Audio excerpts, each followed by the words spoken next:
The House Capital Markets and Government-Sponsored Enterprises Subcommittee will be marking up Congressman Scott Garrett's proposal to reform the secondary mortgage market. Congressman Garrett joins us first on CNBC ahead of that meeting today. Good morning, Congressman. I love this one news story here. I mean, with revisionist history, I now have been enlightened that Fannie and Freddie really had very little to do with the housing crisis or the bubble, that it was all Wall Street. So I know that now. My favorite thing here is housing industry trade groups.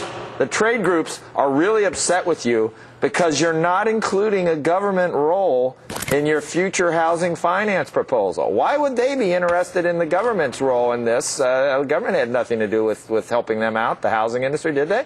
That's a quandary, right? I guess they just like to have a sure thing, and as long as the taxpayer's paying for that sure thing, then why not? I mean, they're up in arms here. The idea that the National Association of Realtors or Mortgage Bankers Association, I mean, if they lost Fannie and Freddie, God help us, right? Yeah, and that's what they've been saying. Well, they've set up that, of course, from pre-day one. They said that as long as I've been in Congress and going back for decades, saying that you have to have a GSE mechanism, you have to have the government backstop, you have to have the bailout for them if their bets just go wrong. But today's legislation is a little bit narrower than that. What we're doing today is to say, look, in order to have a mortgage market out there, you have to have securitization again. We had that previously, but as you know, it's almost dead in its tracks right now. And so I spoke to a lot of the stakeholders, and I said, what do you need to actually get back into the market? What do you need to get back into issue, private mortgage market securitization? And that's the legislation that we have today, and that, I think, will help kickstart the system and help give some certainty to the marketplace as well. How hard will it be for you to summarize what's in the bill? I can do that over the next 45 minutes if you'd like. Would you okay, and could you... If I can do it in 10 seconds, for 30 seconds. Do it in like 2 minutes and then fix healthcare too, if you could, but go ahead. So what we do is to try to provide some certainty to the marketplace. What we try to do is allow the FHFA to say they will provide, if you want to, this is totally voluntary now, uniformity in underwriting and uniformity also in securitization. So we will have homogeneity in underwriting and in securitization. It'll address issues where there's uncertainty, like in reps and warrants and like in arbitration, allowed for some degree of transparency. So if you're an investor, you can actually dig into this stuff and trace it, go through a trace system and follow it. All this will be good if you're an investor thinking you want to get back into this, but right now you say, why should I? There's so much uncertainty out there. This will provide it if you want to. And if you don't want to, free markets are still out there totally. You can try to do it on your own, yourself, and that can happen too. We just want to provide the certainty and the rule of law to return to private mortgage market securitization. Right. What else? Explain it? Well, yeah, but I'm just wondering, the latest is 2016 before we're back on track with housing. That's what some economists poll. Should we just wait till then to do anything? No. You sure?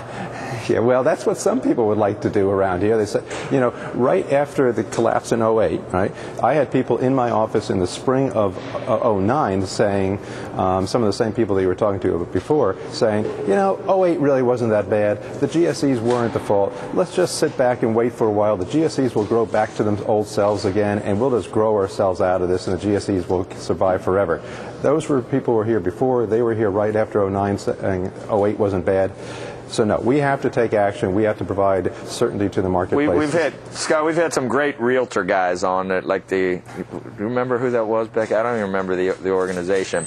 But there has never been, as far as I know, a bad time to buy a house, according to these guys. I can think of a few. These guys from National Association of Realtors. I love these guys. I'm telling you. We also had some just straight up realtors who. They come on. It's like glass in a bag. The greatest broken glass in a bag. The greatest Christmas present for your kids this year. Glass in a bag. Everybody. The guys will come on and say that, right? Yeah. So these are the same guys you're talking about, I think. Right, and they also say, some of these people also say there's never a good time to fix it. So when we were at the height of the bubble in housing, they said, hey, things are so good now, you don't want to hurt it now by changing anything. And now that we're in the trough, they'll say, well, certainly now's not the time to change it. So they say there's never a time to fix the problem, but now is the time. Andrew, you're so troubled. I don't really understand why. I'm not really sure what we should be doing. Honest. I know we have to fix the problem, but I don't really know. I did your. You have a fix? No, if it's not coming back till 2016, you can't really wean the entire housing industry off of Fannie and Freddie until we're in a better position. It's more than 90% of the mortgage market, right? Steve, you're a thoughtful guy. You have a view on this? Look, yeah, I do. And I think the congressman, I haven't studied his bill, but I think he's generally on the right track. We have to get the securitization markets working again. We have to get the secondary markets working again to get private capital back in and eventually deal with these two zombie institutions. But how do you do that? And is there enough time? Or are we talking about 2016 before we can actually get our act together? Well, I don't know what 2016 is exactly, but we're talking about a number of years. When you look at Fannie and Freddie, controlling over 90% of the mortgage market with these trillion-dollar balance sheets, this is not going to get resolved quickly. Scott, Congressman, I appreciate your time today. I appreciate it. Thanks a lot. All right.